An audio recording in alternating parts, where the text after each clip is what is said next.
So, two brothers went to Sunday school class, and the Sunday school teacher wrote the day's lesson up on the board. He wrote, "Is Satan real?" And the older brother leaned over to his younger brother and said, "You know what? I'll bet it's just like Santa, and it's really Dad."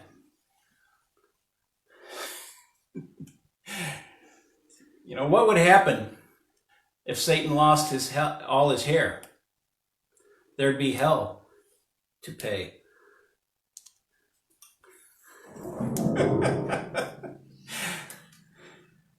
All right, so this morning we have Jesus calling Peter Satan. Now, that's a pretty harsh thing, and we have to ask what leads up to it. What leads up to it is that Jesus is telling the disciples, look, when we go to Jerusalem, I am going to suffer terribly and die because of the message I'm speaking. And as soon as Peter hears that, he calls Jesus aside and says, look, don't talk like that. You're scaring everybody. God would never let that happen to you. And Jesus says immediately, "Get away from me, Satan."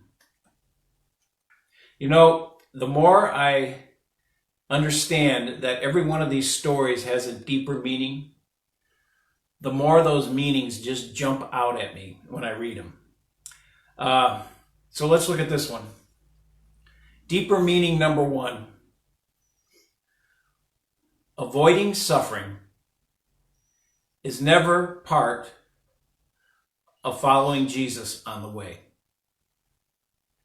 Avoidance of suffering and pain is never a part of the way of Christ. Avoiding suffering leads to drinking so much you can't stand up. Avoiding suffering leads to jumping from one partner to the next partner to the next partner. Avoiding suffering, or the opposite, avoiding suffering means that you become so enmeshed with another person, usually your son or your daughter, that there's no daylight between you. Because all your loneliness is being taken care of by this enmeshed relationship. And I do want to say this right now because this is such a big problem in modern society. The purpose of another human being is never to relieve our pain. The purpose of another human being is never to relieve our suffering. The purpose of another human being is for them to live a life fully lived that God intended for them. And they can't do that if we have so enmeshed ourselves with them so that we don't have to be lonely or feel pain. Avoiding suffering even can be religious, like with Peter today. Thinking that somehow if I just have enough faith, if I'm just right enough with God, He will never let any suffering come to me. Just not true. Having faith does not mean that we don't suffer. The purpose of God is not so that we never have suffering. The purpose of God is so that we have a place to transform our suffering into peace, to transform our suffering into hope. The way a follower of Christ deals with suffering is to experience the hurt, experience the pain, and then release it to God. Ask God to remove it from you. Ask God to give you the strength. And I tell you, if you do that day after day after day, you will find that from the inside out, you're being transformed. That light is growing even in the midst of your suffering and darkness. Deep meaning number two. Jesus says, "Get behind me, Satan," to Peter. And then he finishes it by saying something to the effect, because you're thinking like the people of the world and not like God. Deep meaning number 2, change your thinking, change your life. The world teaches us that happiness is found outside of us. You know, if you just make another 10K a year, you'll be happy. If you just get a little bit nicer house, you'll be happy.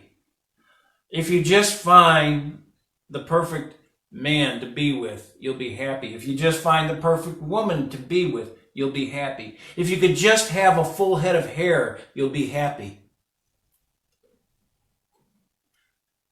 That's the teaching of the world. But that teaching only leads to sitting in front of a slot machine for 8 hours because it's so fun. Or sitting in front of a video game for 11 hours straight because it's so fun. And I'm not saying those things can't be fun. But if we look to the things of the world to give us deep peace and happiness, what ends up happening is we use them to avoid our pain. There's just one path to peace. I am the way, the truth, and the life. No one comes to the Father but by me. He's talking about a way of living. And that way is to take those things that are beyond our control, our own actions, our own suffering, lay them at the foot of the cross, and ask God to remove them from us. And do it regularly. And watch the transformation happen. All healing comes from the inside out. And until we change our thinking to that thinking, we continue to suffer. Finally, and there's more than these 3, but I'm just doing 3 today. Deep meaning number 3. Jesus says in this passage, if you want to be my follower, you have to forget yourself. What he's saying is, if you want to truly have a life of purpose and meaning and peace, you have to let go of your ego. You have to move beyond your ego. You know, one of the things I say frequently when we're in our building at Salem and in a sermon or different times in the service is, when you walk in this building, hang your ego in the coat rack and come in without it. Because for the next hour, we are not going to focus on ourselves. We're going to focus on God and others. You cannot get to peace if the focus is always on yourself. It doesn't happen. That's why we have a beds program. That's why we have a homeless program. That it keeps us from just being a club. If we do the work of caring about others, it opens the door for Christ to walk in our heart. We have to get past our ego. And the second benefit of getting past our ego is it allows us to look at ourselves honestly. In that safe place where everybody else's ego is hung in the coat rack out front, we can each, as broken people, look at those places in our lives that need to be fixed. You can't do that because you don't see anything wrong with yourself when you're filled with ego. It's only when you humble yourself that you can see Christ. And you do that in a building with a big cross up in front of it, reminding you that you are forgiven, no matter what it is. You are allowed to let go of your ego, to admit your failings, be forgiven, and start fresh and new. That's how you get to peace. Years ago, many years ago, I was sitting in a fish house on Lake Erie, kind of famous, in a little town called Grand River. And the place was called Brennan's. And it was the first place I ever saw this saying. There was a plaque on the wall that said, God invented whiskey so that the Irish wouldn't rule the world. Now, I can say that because I'm a quarter Irish. And quite honestly, as I think about that side of the family, yeah. So anyway, we're sitting there. I'm sitting with my former brother-in-law, Lanny, and he says, you know, Steve, I worked in this restaurant for a day. I said, really? And then he told me that he had a job. This restaurant got fresh perch and walleye, every day catch. And his job was to scale the fillets and then dip them in batter. And he was working back there, and he was kind of slow, new at it. And manager came back and told him, Laney, you got to pick up the pace, man. You know, we need more fillets, getting fried, blah, blah, blah. So he worked a lot harder. Manager came back a second time, and sure enough, here were tubs filled with the batter dipped fillets. And the manager praised him. Great job, man. You're doing great.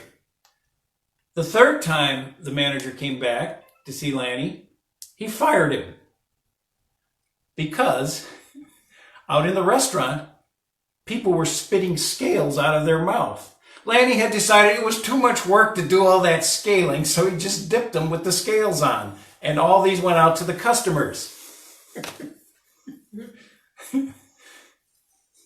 Sometimes you just can't skip the suffering because it leads to a greater problem down the road, like being let go from a job. If we are not honest and experience the pain of the hurts and sufferings in our life, they will manifest themselves down the road in even greater measure. They will manifest themselves in addiction. They will manifest themselves in depression. They will manifest themselves in inability to have meaningful relationships.